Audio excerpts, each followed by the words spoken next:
Welcome back to Bargirl Baddies. Today's story is different from our usual tales, because this time we're hearing from the wife, not the husband.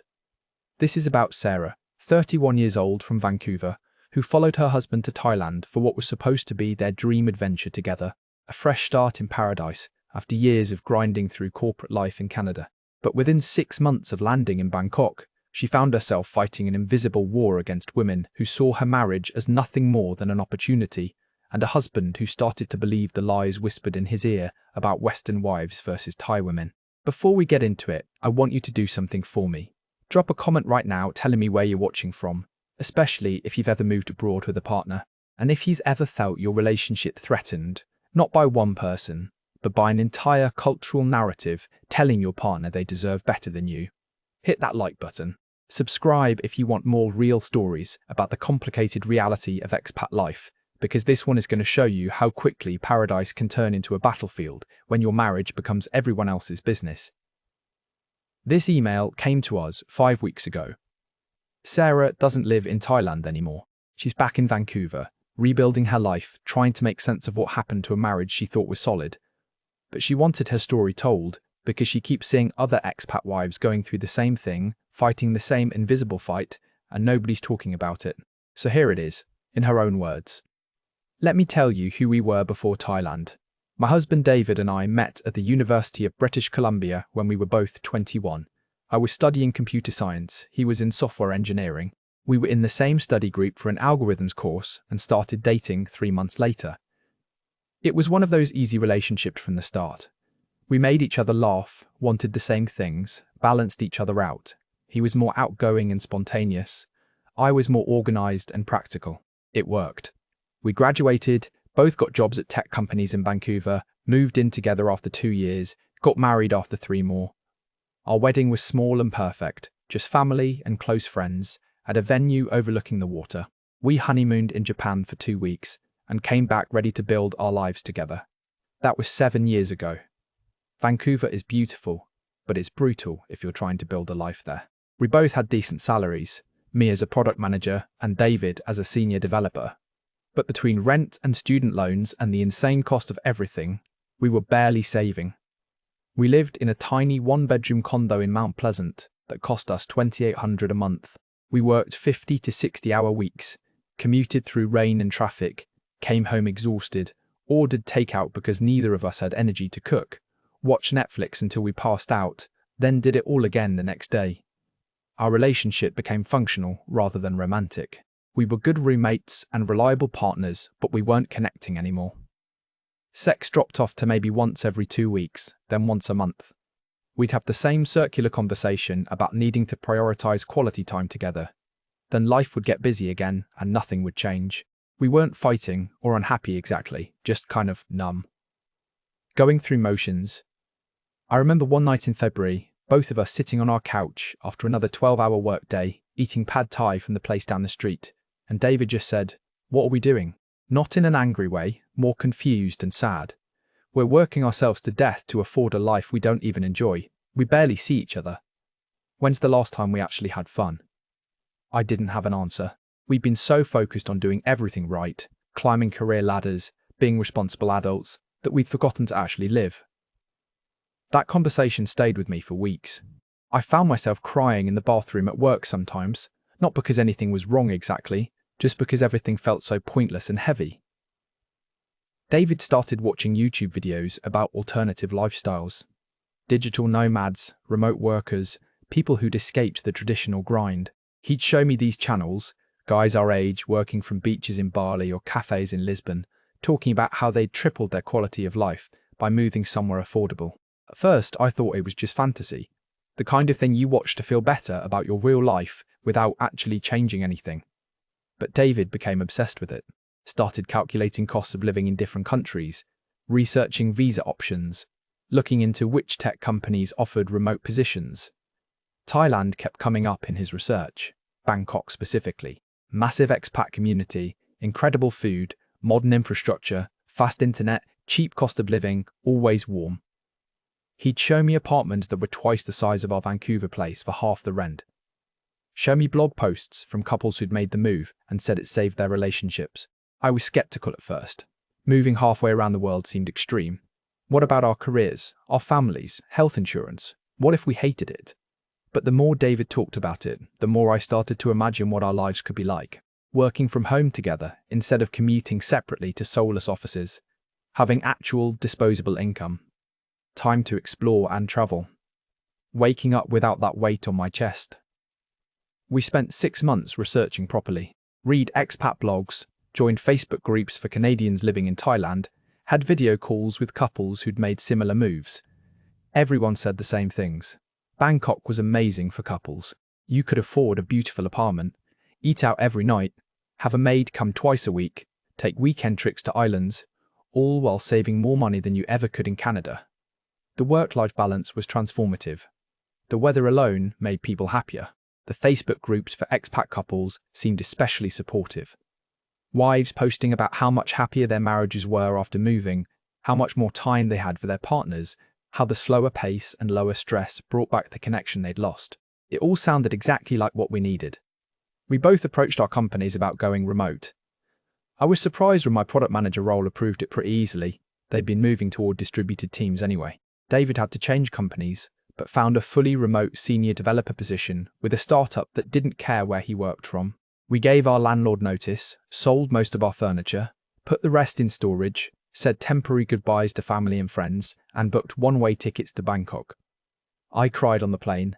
Happy tears, scared tears, relief tears, all mixed together. David held my hand during takeoff and said, "This is going to be good for us, I promise." I believed him. We were doing something brave and different. We were choosing our relationship over comfort and convention. This was going to be our reset. We landed at Suvarnabhumi Airport on a Tuesday morning in October. The humidity hit us the second we stepped outside, and it felt like walking into a wall of hot, wet air. But I loved it immediately. The chaos. The Thai script on all the signs I couldn't read. The smell of something cooking everywhere. The tuk-tuks and taxis honking. The organised chaos of a massive Asian city. We took a taxi to our hotel in Sukhumvit, and I stared out the window the entire ride, amazed that this was going to be our life now. We booked an Airbnb for the first 2 weeks while we apartment hunted. The host had left us a welcome basket with Thai snacks and a note about good restaurants nearby. We slept for 12 hours straight, jet-lagged and exhausted. When we woke up, it was evening, and we walked down Sukhumvit Road, just exploring, overwhelmed by the energy and lights and food stalls on every corner. We ate at a random restaurant, pointing at pictures on the menu because we didn't know what anything was. Everything cost about $3 and tasted incredible. We walked home holding hands, and David said, "See, this is already better." And it was. The first month was pure honeymoon phase. We looked at probably 20 apartments before finding a 2-bedroom in a modern building near Phrom BTS station. 35th floor, floor-to-ceiling windows, a gym and pool in the building, 25,000 baht a month, which was about 1,000 Canadian dollars. Less than half what we'd been paying for our tiny Vancouver condo, and this place was gorgeous. We signed a 1-year lease and spent a week furnishing it from IKEA and second-hand expat sales groups. Work was easy. We'd set up our home office in the second bedroom, 2 desks facing the windows with that incredible Bangkok skyline view. Our Canadian companies didn't care when we worked as long as we got things done, so we adjusted our schedules to overlap partially with Vancouver time. We'd work mornings and early afternoons, then have the rest of the day free. It felt like we'd hacked life somehow. We fell into routines quickly. Morning coffee on our balcony, watching the city wake up. Quick breakfast from the street vendor downstairs, who made these little coconut pancakes David became addicted to. Work until about 3, then hit the gym in our building or go explore a new neighbourhood. We took Thai language classes twice a week at a school near Asok. Weekends, we'd take the train to Chatuchak Market or explore temples or take day trips to Ayutthaya and Kanchanaburi. The expat community was welcoming in ways I hadn't expected. We met other couples through co-working spaces and meetup groups. I joined a wives and girlfriends group that met for coffee every other week. About 15 women from all over, Canada and Australia and the UK and America, all navigating life in Bangkok with their partners. They were warm and funny and real, sharing tips about everything from where to buy Western groceries to how to handle visa runs. David joined a networking group for remote workers and entrepreneurs, Mostly men, but some women too. They'd meet weekly at a co-working space in Silham, supposedly for professional development, but really just to socialise and make connections. I encouraged him to go. We both needed our own social circles, our own identities beyond the couple unit. That had been part of the problem in Vancouver. We'd been so isolated in our work routines that we'd lost ourselves as individuals. For 2 months, everything felt possible again. We were having sex 3 or 4 times a week, actually talking about our days and our dreams instead of just logistics, laughing together. I'd catch him looking at me sometimes with this expression of contentment, and he'd say, "I'm so glad we did this." I'd agree completely. This move had been exactly what we needed. We'd saved our marriage by being brave enough to change everything. But I started noticing something around month 3 that I couldn't quite name at first. Little interactions that felt off. We'd go to restaurants and the waitress would speak directly to David, ignore me completely, even when I was the one asking questions. She'd bring the bill to him, thank him, smile at him, act like one wasn't sitting right there. At first I thought maybe I was being sensitive, but it kept happening. At the gym, at coffee shops, at the market. Women would engage with David warmly and treat me like I was invisible or irrelevant. The wider my expat group talked about this too. How Thai women often interacted with husbands while completely ignoring the wives. Some women said it was cultural, that hierarchy and gender roles were different here, that it wasn't personal. Others said it was more intentional than that, especially in areas with lots of expats. Western men with Thai women was normalised and common. Western men with Western wives was seen as almost wasteful somehow. Like these women couldn't understand why a foreign man would stay with a foreign woman when he could have a Thai partner instead. I tried not to take it personally. David and I were solid. We'd come here together, were building this life together, had 7 years of history. Some waitress being flirty didn't threaten that. But the message was everywhere once I started noticing it. Billboard ads showing Western men with Thai women, bar girls calling out to David but not me when we'd walk past certain areas. Even some of the women in language class would gravitate toward the foreign men, ignore the foreign women. And David was loving the attention. Not in an obvious way. He wasn't flirting back or being inappropriate, but I could see him standing taller, smiling more, enjoying being treated like he was special just for being a Western man in Bangkok. He started dressing better, caring more about his appearance, going to the gym more consistently. I thought it was good at first, that he was feeling better about himself. But looking back, that was when the shift started. His networking group started meeting more frequently. Once a week, became twice a week, then 3 times. They'd go to bars after their co-working sessions, watch Muay Thai fights, take weekend trips to Pattaya or Hua Hin. David would invite me, but in this half-hearted way where I could tell I wasn't really wanted. These were boys' trips, male bonding time, and I'd just be the wife tagging along and ruining the dynamic. I didn't mind him having his own social life. I had my wides group, my own friends, my own activities. Healthy couples didn't need to do everything together, but something about his group bothered me, and I couldn't articulate why.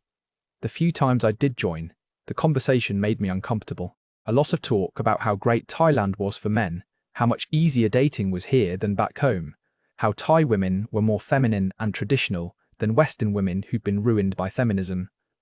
These guys were mostly single or divorced. A few had Thai girlfriends they'd met in bars or on dating apps. Only one other guy besides David had brought his wife from home. And the way they talked about relationships felt reductive and transactional in ways that made my skin crawl. But when I mentioned it to David, he'd say I was reading too much into it.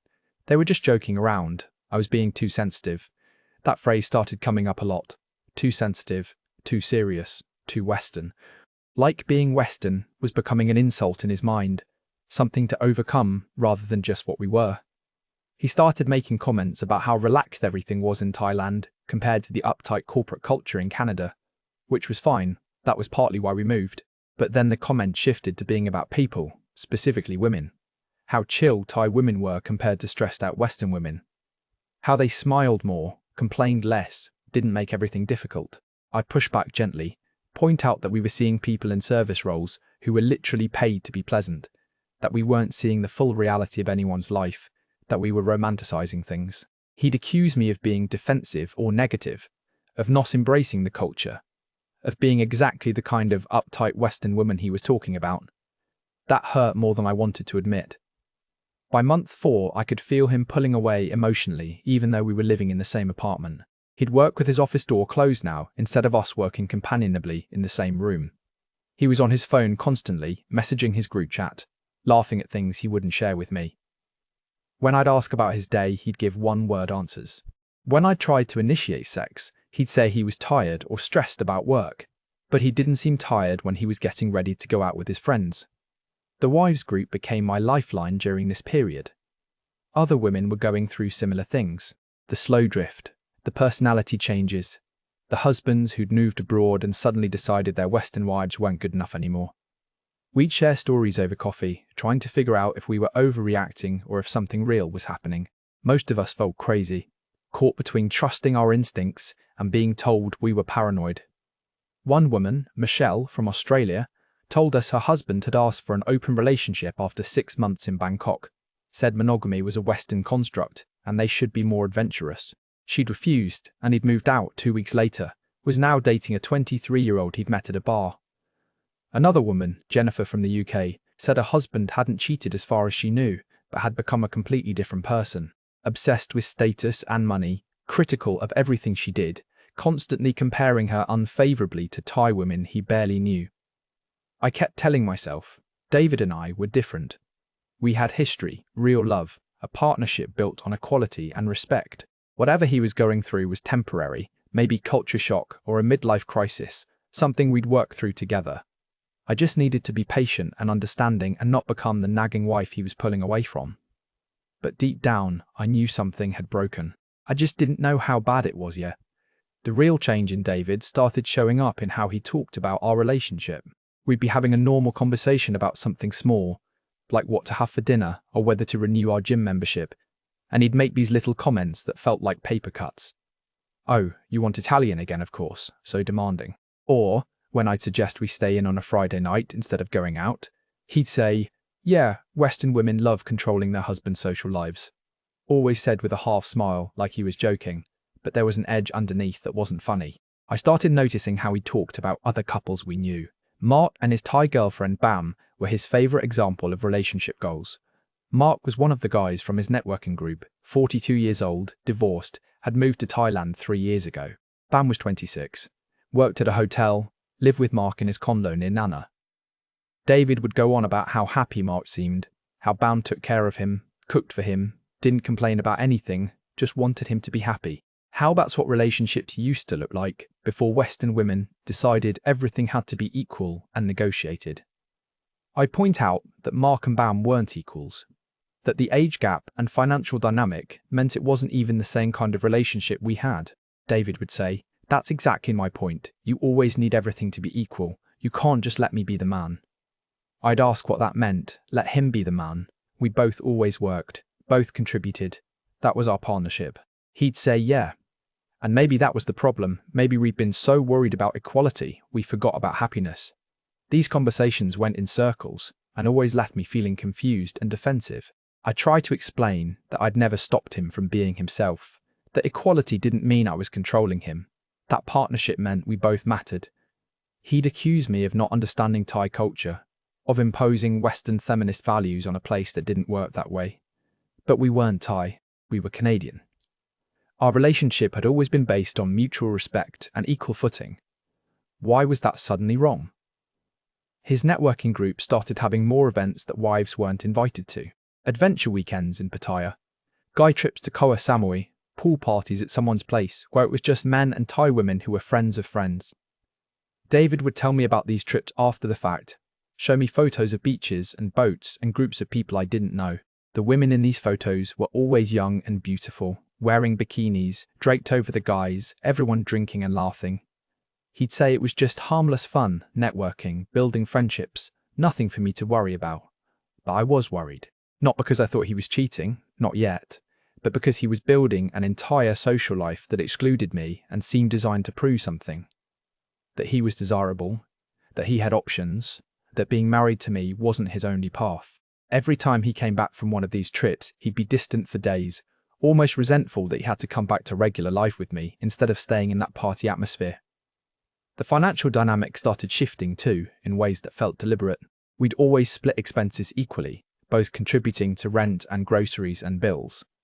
But David started suggesting that since he earned about 20% more than me, he should contribute less to household stuff and keep more for himself. He framed it as fair, proportional to income, but it felt like he was trying to establish himself as the provider so he could claim authority.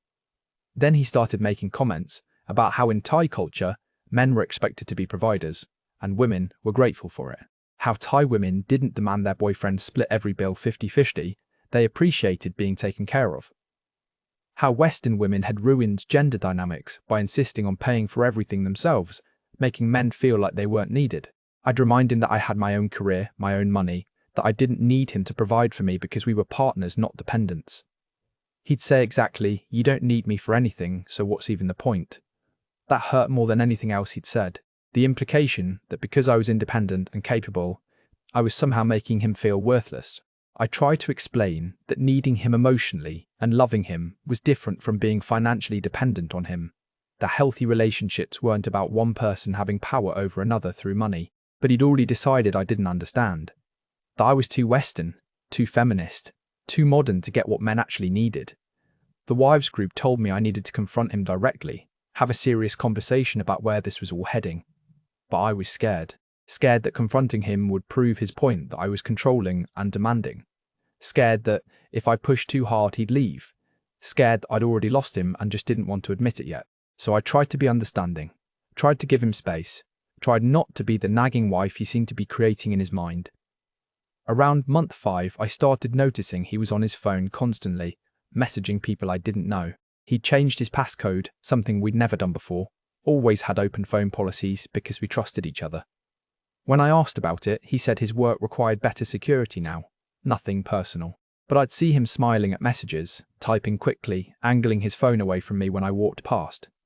The secrecy felt like betrayal, even though I had no proof. Anything was wrong. We stopped having sex, almost completely. Maybe once every 3 weeks, and even then it felt obligatory. Something he did to keep me from complaining rather than because he wanted me. I'd try to initiate, and he'd say he was tired from work, or needed to get up early, or just wasn't in the mood. But I'd hear him in the bathroom late at night, clearly taking care of himself, just not interested in being intimate with me. That rejection accumulated into something that made me feel worthless and undesirable. I threw myself into work and my friendships with the wives group. We'd meet for coffee or lunch and share our increasingly similar stories. The husbands who'd changed after moving to Thailand, who'd started seeing their Western wives as burdens instead of partners, who'd bought into a narrative that Thai women were superior because they were more traditional and submissive. Some women were already planning exit strategies, figuring out how to get back home, consulting divorce lawyers remotely. Others were trying to save their marriages, suggesting couples counselling, begging their husbands to remember who they used to be. I was somewhere in the middle. Part of me wanted to fight for us, remind David of everything we built together, make him see how the expat community he joined was poisoning his mind with sexist garbage. But another part of me was tired of fighting, tired of defending my worth as a partner, tired of being made to feel like my independence and equality were character flaws instead of strengths. Then I discovered the language exchange app on his phone. He'd left it open on the kitchen counter one morning while he was in the shower, must have forgotten it wasn't locked. I shouldn't have looked, but I did. The app was supposed to be for practicing Thai with native speakers, helping them practice English in exchange. But David's conversations with a woman named Ploy weren't about language practice. I scrolled through months of messages. It started innocently enough, basic Thai phrases and English corrections, but quickly became personal. Ploy asking about his life, his interests, what brought him to Thailand. David complaining about work stress and culture shock and adjustment challenges, standard stuff at first, but then it shifted. Ploy telling David that Western women didn't understand Asian culture, didn't know how to make men feel respected and appreciated. David agreeing, saying his wife was a good person, but didn't understand traditional values, always needed everything to be equal and negotiated instead of just trusting him. Ploy saying Thai women were raised to support their men, to make them feel strong and capable, to create harmony instead of conflict. David saying that sounded amazing, that he wished his wife could be more like that. The messages got more intimate, Ploy sending photos of herself, nothing explicit but definitely suggestive, wearing tight dresses and makeup, captions like, wish she were here or thinking of you. David responding with compliments, saying she was beautiful, saying he loved talking to her because she understood him in ways his wife didn't. Ploy suggesting they meet for coffee, for lunch, for drinks. David saying he'd love to, but had to be careful, didn't want his wife to misunderstand. I felt sick reading it. Not just because of the emotional infidelity, but because of how he talked about me. Like I was this obstacle to his happiness, this Western woman who didn't understand how to be a proper wife, this burden he had to manage. And Ploy, whether she meant to or not, was feeding into every sexist narrative he'd been absorbing from his expat friends, reinforcing that his dissatisfaction was my fault for not being submissive enough. I took screenshots of everything before he got out of the shower. Then I put his phone back where I found it and tried to act normal when he came into the kitchen. He kissed me on the forehead like nothing was wrong, grabbed his coffee, went into his office to start work. I sat on the couch shaking, trying to decide what to do with what I'd discovered. I wanted to confront him immediately, but I also wanted more information. If he was just messaging Ploy inappropriately, that was one kind of problem. If he was actually meeting her, sleeping with her, that was another level entirely. I needed to know the full truth before I made decisions about our marriage, so I started paying more attention, tracking when he said he was working late or meeting friends, checking our bank statements for expenses I didn't recognize, going through his pockets when he did laundry, looking for receipts or evidence. I felt like a detective or a crazy person, or both. This wasn't who I wanted to be, suspicious and paranoid, but he'd made me this way by lying and hiding things.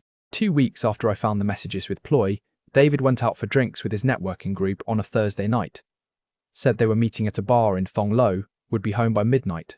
I decided to follow him. Took a taxi, sat outside the bar he'd mentioned, watched through the window. He was there with his usual crew of guys, drinking and laughing, nothing suspicious. I felt ridiculous and relieved at the same time. Maybe I was overreacting. Maybe the messages with Ploy were just emotional escapism and nothing physical. But then, around 11, a group of young Thai women showed up. They greeted all the guys with hugs and familiarity, clearly knew them well. Ploy was among them.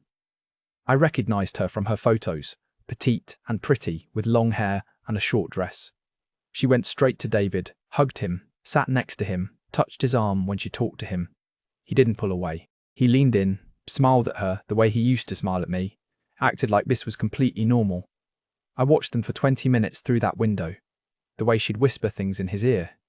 The way he'd touch her back when he laughed. The way they looked at each other with this easy intimacy that made my chest hurt. The rest of the group paired off similarly, each guy with a Thai woman who clearly wasn't just a friend. This wasn't networking. This was dating. This was what the boys' trips and late nights and secrecy had been hiding. I didn't confront him there. I went back home, packed a small bag, and went to my friend Michelle's apartment. She'd been through this exact thing with her husband 6 months earlier, and had warned me it would happen to me too. I'd defended David then, said he was different, said our relationship was different. She just hugged me and let me cry and didn't say I told you so, even though she could have. David called me around 1:30 a.m, clearly drunk, asking where I was. I told them I was at Michelle's, and I knew about Ploy, and I knew what he'd been doing, and we'd talk when he was sober. He started making excuses immediately, said it wasn't what I thought. Ploy was just a friend. The guys from his group just hung out with local women sometimes to practice Thai and learn about the culture. I hung up on him. He came to Michelle's building the next morning. I met him downstairs because I didn't want him in her space. He looked terrible, hungover, and scared, finally realizing I was serious. He swore nothing physical had happened with Ploy. They were just friends. He'd been confused and struggling with the culture adjustment and made bad choices, but hadn't actually cheated. I asked if he'd kissed her, he said once, but it didn't mean anything. I asked how many times he'd seen her without telling me. He said maybe 5 or 6 times, just coffee and lunch, nothing serious. Every answer made it worse. I asked about the other guys in his group, about their Thai girlfriends, about whether this was some coordinated thing they all did together. He admitted that, yeah, most of the guys dated Thai women on the side, but they understood Thai culture better than Western guys who stayed faithful to Western wives. I asked if he realized how insane that sounded, that he was justifying cheating by calling it cultural education. He said I wouldn't understand, because I'd never tried to really integrate into Thailand. I just stayed in my expat wife bubble complaining about everything. That's when I knew our marriage was over. Not because he'd kissed Ploy or emotionally cheated with her or spent months lying to me, but because he genuinely believed I was the problem. That my independence and expectations of equality made me a bad wife. That Thai women were superior because they didn't challenge him or demand partnership. That our entire relationship had been wrong from the start because I'd never learned to just submit and make him feel like a man. I told him I wanted space to think. He said we could work through this, we could go to counselling, he'd cut off contact with Ploy, he'd quit the networking group. But even as he said it, I could see he didn't mean it. He was saying what he thought I wanted to hear while resenting that he had to say it at all. I stayed at Michelle's for 3 days while I figured out my next move. The wives group rallied around me, shared their own stories of discovery and betrayal and decision-making. Some had stayed and tried to work it out, set boundaries, demanded couples therapy. Most said their husbands just got better at hiding things rather than actually changing. A few had already left, come back to their home countries, filed for divorce, started over. What hurt most wasn't even David's betrayal. It was realizing I'd spent 5 months fighting an invisible enemy. An entire cultural narrative that told Western men their Western wives were the problem. An expat community that encouraged infidelity and called it cultural immersion. A system that positioned Thai women as rewards for men who were brave enough to leave their demanding Western partners behind. I'd been fighting against a story that was bigger than my marriage, older than my relationship, designed to make men like David feel justified in abandoning commitments they'd made. And David had bought into it completely. Not because Ploy was special or because he'd fallen in love with her, but because she represented everything he'd been told he deserved, and I represented everything he'd been told was holding him back. I was ambitious, independent, educated, opinionated. In Vancouver, those had been qualities he loved about me. In Bangkok, they'd become my fatal flaws.